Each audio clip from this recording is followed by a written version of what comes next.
नमस्कार, आप सभी का मैं बहुत बहुत स्वागत करता हूं आपके अपने इस official YouTube channel SSG Gurukul पर। सभी विद्यार्थी खोज रहे हैं कि इलाहाबाद ग्रुप सी और ग्रुप डी का सिलेबस क्या रहा है, प्रीवियस ईयर का पेपर कैसा रहा है, कौन से टॉपिक पढ़ने हैं, कौन से टॉपिक छोड़ने हैं, और उनको मेरे वीडियो के अलावा कुछ दिख ही नहीं रहा है। क्योंकि जैसे ही आप इलाहाबाद ग्रुप सी का प्रीवियस ईयर पेपर सर्च करोगे या फिर जो सोल्यूशन सर्च करोगे, क्योंकि सबसे ज्यादा सिलेक्शन और ग्रुप सी और ग्रुप डी और इलाहाबाद हाईकोर्ट आरओ में सिर्फ आपको मेरे वीडियो इसलिए आएंगे क्योंकि सबसे ज्यादा सिलेक्शन भी तो हम ही ने दिए हैं और सबसे ज्यादा पढ़ाया भी मैंने ही है ना। तो चलिए, इस बार पैटर्न थोड़ा सा बदला हुआ है ना। जो दिसंबर 2022 में आपका पेपर हुआ इलाहाबाद ग्रुप सी और ग्रुप डी का, है ना, तो उसको देखते हुए और उसके प्रीवियस ईयर पेपर को देखते हुए और वर्तमान के ट्रेंड को एनालिसिस करते हुए हम लोग बात करेंगे किस टॉपिक को ज्यादा फोकस करना है। वैसे मैं आपको बता देना चाहता हूं कि सभी का वेटेज लगभग बराबर रहता है जो आपको अभी देखने को मिलेगा, लेकिन जो जीएस के 25 टॉपिक है उन 25 टॉपिक को आपका पढ़ना बेहद महत्वपूर्ण है।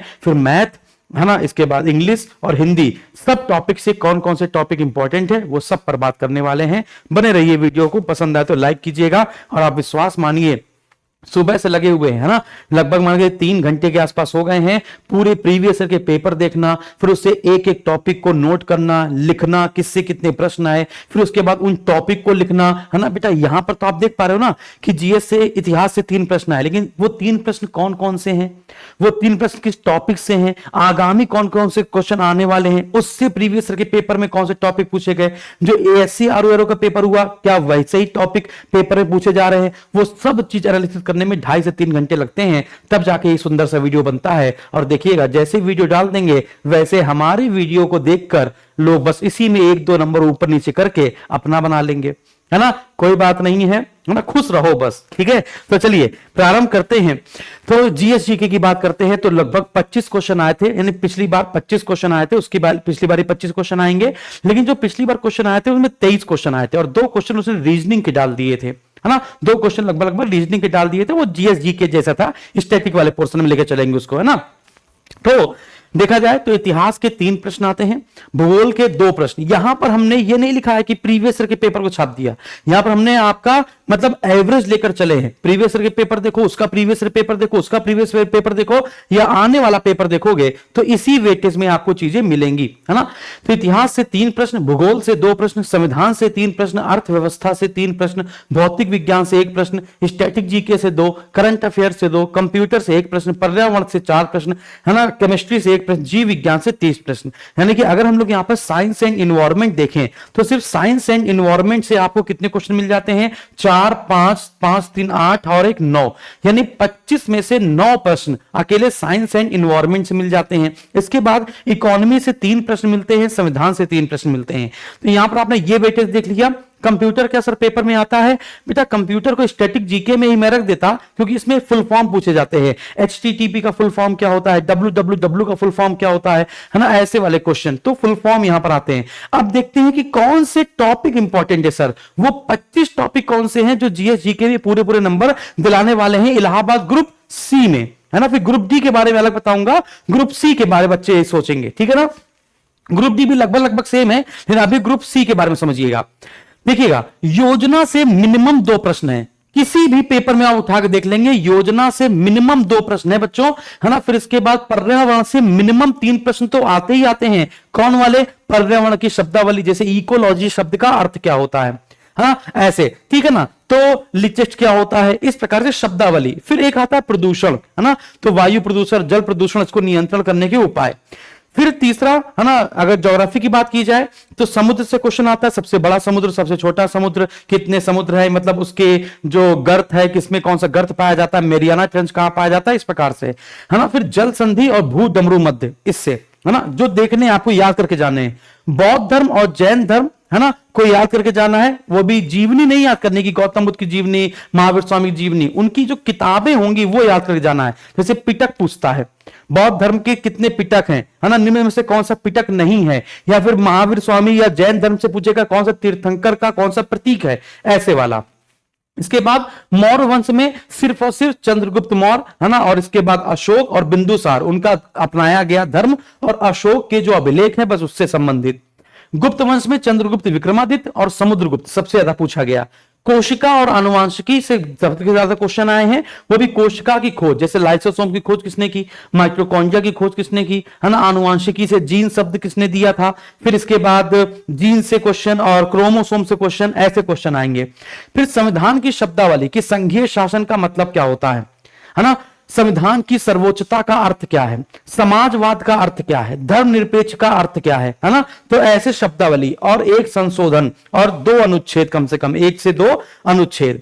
तो पंचवर्षीय योजना यहां पर क्या है, मिलान करने के लिए आता है। पंचवर्षीय योजना से 4 दे देगा और उससे कहकर मिलाइए या फिर निम्न में से कौन सा युग्म सुमिलित नहीं है ना। उसका समय आपको याद रखना है, अदरवाइज उसके उद्देश्य याद रखने हैं। अयस्क और धातु यानी कौन, जैसे कैलामाइन किसका अयस्क है, अल्युमिनियम का अयस्क बॉक्साइट है, तो अयस्क देखना है एक बार। कंप्यूटर के फुल फॉर्म जैसा हमने आपको बताया। साइंस में, फिजिक्स में मेजरमेंट यानी कि इकाई, है ना, इकाई या मापन। फिजिक्स में मापन, ध्वनि और तरंग गति। फिर इसके बाद इतिहास में यात्री यानी मोरक्को से कौन आया था, इब्न बतूता आया था। किताब का नाम क्या, रेला, मनुची, पीटर मुंडी, है ना, फ्रांसिस बर्नियन, ट्रेवेनियर। तो इस प्रकार से कौन सा यात्री किसके समय आया था, और अगर उसकी कोई पुस्तक हो तो वो पुस्तक नोट करनी है। फिर इसके बाद जनक पूछे जाते हैं कि आपसे क्वेश्चन पूछा जाएगा, इतिहास के पिता कौन है, जीव विज्ञान के पिता कौन है ना, चिकित्सा विज्ञान के पिता कौन है। तो इस प्रकार से जनक पूछे जाते हैं।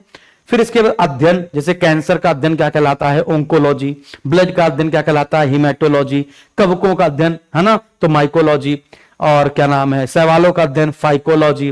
तो और उस शब्द का प्रयोग किसने सबसे पहले किया, ठीक है। जैसे पर्यावरण शब्द का प्रयोग सबसे पहले किसने किया, इकोलॉजी शब्द सबसे पहले किसने दिया। फिर पर्यावरण अधिनियम से बहुत महत्वपूर्ण, वन संरक्षण अधिनियम, वन्य जीव संरक्षण अधिनियम, पर्यावरण संरक्षण अधिनियम। कौन से जंतु विलुप्त हो गए हैं, किसको रेड डाटा बुक में शामिल किया गया है ना। फिर इसके बाद परियोजनाएं और नेशनल पार्क, और नेशनल पार्क में कौन सा नेशनल पार्क किस जंतु के लिए प्रसिद्ध है। इसके बाद प्रमुख संशोधन सबसे ज्यादा पूछा गया है अभी तक, 42वां, 44वां, है ना, और 61वां। ये 3 बहुत पूछे गए हैं। फिर संगठन मुख्यालय, किस संगठन मुख्यालय कहां पर है, जैसे पर्यावरण यूएनईपी का मुख्यालय नैरोबी में, यही पूछा गया था। डब्ल्यूटीओ का मुख्यालय, ओपेक का मुख्यालय। फिर इसके बाद करंट अफेयर में खेल और पुरस्कार से क्वेश्चन आते हैं, कौन सा खेल किस खिलाड़ी से संबंधित है, किस खेल से कौन सा खिलाड़ी संबंधित है, और अगर कोई विजेता भारतीय से संबंधित है तो उसका इतिहास क्या रहा है, यानी कि वो जो पदक विजेता है उस खेल में कौन सा पदक सबसे पहले किस व्यक्ति ने जीता था, भारतीय ने जीता था। और करंट अफेयर। फिर जीवाणु, विषाणु, प्रोटोजोआ, हेलमिंथस, है ना, इन सबसे कृमि, इन सबसे होने वाले रोग, रोगों के लक्षण और उनके उपचार। फिर कंप्लीट गांधी युग और अम्ल क्षार, आवर्त सारणी, प्रमुख अनुच्छेद, बांध परियोजना, कौन सी परियोजना किस नदी पर बनी हुई है, यह महत्वपूर्ण है, और किस राज्य से संबंधित है, यह महत्वपूर्ण है। कौन सी इमारत किसने बनवाई थी, निर्माता कौन था, और कौन सी इमारत कहां पर है, चार मीनार कहां पर है, हैदराबाद, यही पूछा गया था। तो ये है कंप्लीट आपका जीएसजी के, ये टॉपिक आपको समझ में आ गए। अभी से रचना शुरू कर दो, आगे बढ़ते हैं। अब बात करते हैं मैथ्स की। मैथ्स में जो भी टाइप है वो टाइप 3 के ऊपर कोई नहीं गया है ना। अगर आपके लेवल 8 है, 8 प्रकार के, अगर मान चलिए एलसीएम एससीएम में 5 टाइप के क्वेश्चन बनते हैं, तो 5 टाइप में तीसरा टाइप का क्वेश्चन ऐसे मिलेगा आपको। तो कोई भी टाइप या लेवल 3 से ऊपर का नहीं है, मतलब नॉर्मल ही क्वेश्चन है ना, तो देखते ही करने वाले हैं। और जैसे कि ज्योमेट्री की बात की जाए तो पूरी तरीके से थ्योरम पे बेस्ड क्वेश्चन है, ठीक है ना। अगर त्रिकोणमिति की बात की जाए तो आप सीधे लगा सकते हो, बस आपको वैल्यू याद रखनी है, sin 30 का मान कितना है, cos 30 का मान कितना है। अगर आपको ये याद है तो कर ले जाएंगे। बीज गणित में, है ना, वही आपने देखा होगा x + 1/x = 3 है, तो x की पावर 6 + 1/x = 6, ऐसे वाले जो क्वेश्चन होते हैं ना, जो सीधे सीधे ओरली हो जाते हैं, लाभ हानि से, है ना, औसत से। तो अब देखो करते क्या है, एलसीएम एचसीएफ से सबसे ज्यादा प्रश्न आते हैं, 3 प्रश्न है। दशमलव भिन्न से 1 प्रश्न है, यानी नंबर सिस्टम से 1 प्रश्न है। फिर चाल समय दूरी से 2 प्रश्न, द्विघात समीकरण से 2 प्रश्न, प्रायिकता से 2 प्रश्न। तो परेशान कौन करेगा आपको, हमें लगता है ये क्वाड्रेटिक इक्वेशन यानी द्विघात समीकरण, प्रायिकता, है ना। और इसके बाद कोऑर्डिनेट ज्योमेट्री ग्रुप सी में नहीं आती, ग्रुप डी में आ जाती है, 1-1-2 क्वेश्चन कभी कभी, है ना।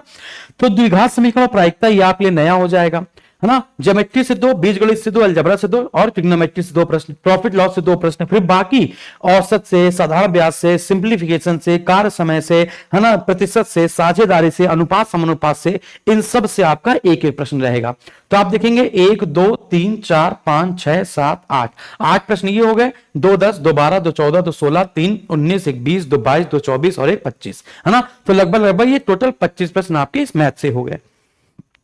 फिर यहां पर देखेंगे मैथ में टाइप मैक्सिमम जो लेवल होगा वो लेवल 3 के क्वेश्चन होंगे मैक्सिमम, है ना। और हर चैप्टर में 8 प्रकार के टाइप होते हैं, 7 से 8, है ना। तो उसमें लेवल 3 मैक्सिमम लेवल 3 या टाइप 2 का लास्ट पार्ट वाला।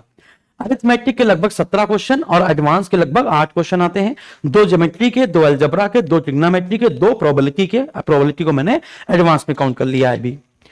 फिर बात करते हैं इंग्लिश की। इंग्लिश में आपके 2 प्रश्न स्पेलिंग मिस्टेक्स के आते हैं, यानी कि स्पेलिंग दे देगा और कह देगा निम्न में से कौन सी स्पेलिंग सही है या कौन सी स्पेलिंग गलत है, मिस स्पेल्ड है ना।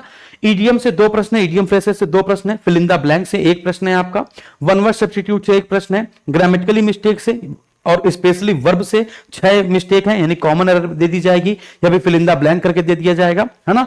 तो ग्रामर से आपके 6 प्रश्न है, नरेशन से 1 प्रश्न है, पैसिव वॉइसेस में नहीं है। पैसेज के टोटल 10 प्रश्न है, 2 पैसेज दिए जाएंगे और एक पैसेज में 5 क्वेश्चन होंगे, है ना। और बहुत सिंपल सिंपल से होते हैं, मैंने आपको बताया भी है प्रीवियस पेपर में। मैंने टोटल जो पैसेज था वो डिट्टो फंसाया भी था, आप उठा के देखिएगा जाके, है ना। वो फंस गया था, अब ऐसा नहीं कि हमारा जुगाड़ है, कुछ ऐसा नहीं है, वो कभी कभी होता है।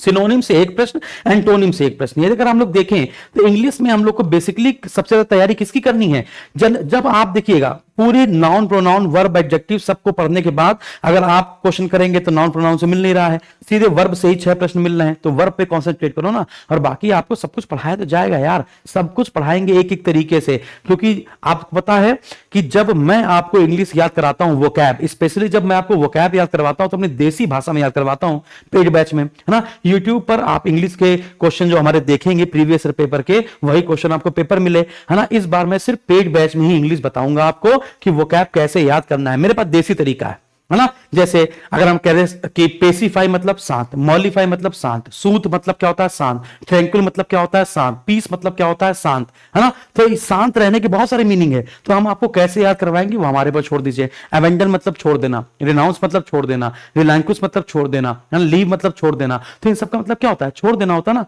वो सब मैं आपको बताऊंगा, है ना। अब्डिकेट छोड़ देना, ठीक है ना। तो वो सब मैं आपको अपने तरीके से पूरी वोकैब याद करवाऊंगा। तो फोकस किस पे करना है, पैसेज पे, यानी पैसेज और अच्छा पैसेज प्रैक्टिस पे आता है, जितना ज्यादा प्रैक्टिस करेंगे पैसेज तभी आएगा, है ना। और पैसेज करने के 3 तरीके होते हैं, वो तीनों तरीके मैं आपको बताऊंगा। जैसे हिंदी में गद्यांश करने के तरीके होते हैं, वैसे इसमें भी करने के तरीके होते हैं, है ना। तो ये आपका हो गया बच्चों पूरा इंग्लिश वाला। तो आपने देख लिया कि इंग्लिश में कौन सा टॉपिक पढ़ना है। तो वोकैब है 1 2, यानी कि आप देखेंगे कि 2 2 4 1 5 1 6 6 1 7 1 8 8 1 9, है ना। 25 में 9 प्रश्न सिर्फ वोकैब के हैं, है ना, 9 प्रश्न सिर्फ वोकैब के हैं। और फिर इसके बाद 10 सीधे पैसेज के हैं और बाकी 6 आपके ग्रामर में, वो भी बेसिकली वर्ब से हैं। अब आते हैं हिंदी में। हिंदी में सभी टॉपिक दिए गए हैं, हिंदी में कोई टॉपिक नहीं छोड़ा गया, सभी टॉपिक से क्वेश्चन पूछे गए हैं, ये खास बात है। तो देखते हैं, लिंग, वचन, कारक, काल, क्रिया विशेषण, उपसर्ग, प्रत्यय, संधि, वचन, सर्वनाम, इन सब से एक एक प्रश्न आया है। सबसे 1 2 3 4 5 6 7 8 9 10 11 12, यानी इन 12 चैप्टर से एक एक प्रश्न है। वाक्य शुद्धिकरण से 2 प्रश्न, वाक्यांशों के लिए 1 शब्द से 2 प्रश्न, अलंकार से 1 प्रश्न, मुहावरे से 1 प्रश्न, लोकोक्ति से 1 प्रश्न, विलोम शब्द से 1 प्रश्न, गद्यांश से टोटल 5 प्रश्न। तो ये आपके हिंदी में पूछे गए हैं, है ना। तो ये आपका हो जाता है बच्चों पूरी तरीके से टॉपिक, जो टॉपिक आए हुए हैं। अब जो विद्यार्थी इलाहाबाद ग्रुप सी और ग्रुप डी दोनों की तैयारी कर रहा है या किसी एक की तैयारी कर रहा है, उनके लिए बैच एक ही है ना। चाहे आप ग्रुप सी की तैयारी कर रहे हो, चाहे ग्रुप डी की तैयारी कर रहे हो, क्योंकि एक विद्यार्थी दोनों ही फॉर्म डालता है, ग्रुप सी भी डालता है, ग्रुप डी भी डालता है। तो एक ही बैच है, मैं आपको इतने लेवल से पढ़ा दूं। कभी कभी जो ग्रुप डी का पेपर है उसमें से कुछ क्वेश्चन ऐसे हैं जो ग्रुप सी से भी ऊपर निकल गए हैं, उतने कठिन बना दिए गए, है ना। तो सिर्फ ये एक बैच है और इसमें 350 घंटे की आपकी क्लास मिलेगी, वैलिडिटी टिल एग्जाम तक रहेगी। और आपको पता है 4 महीने भी मिलते हैं, नोटिफिकेशन आने के बाद सिर्फ 4 महीने मिलते हैं, 25 दिन मिलते हैं फॉर्म भरने के बाद, नोटिफिकेशन जारी होने से सिर्फ 4 महीने मिलते हैं। आपको उसी में पूरी तैयारी करनी होती है। अगर आज से तैयारी नहीं शुरू करोगे तो फिर सिलेक्शन बहुत कोसों दूर निकल जाएगा, विश्वास मानिए। आरओ एआरओ वाले विद्यार्थी भी बहुत कान खोलकर सुने कि 4 महीने ही मिलते हैं, बहुत जल्दी से वैकेंसी फिल होती है, ठीक है ना। एनटीए कराता है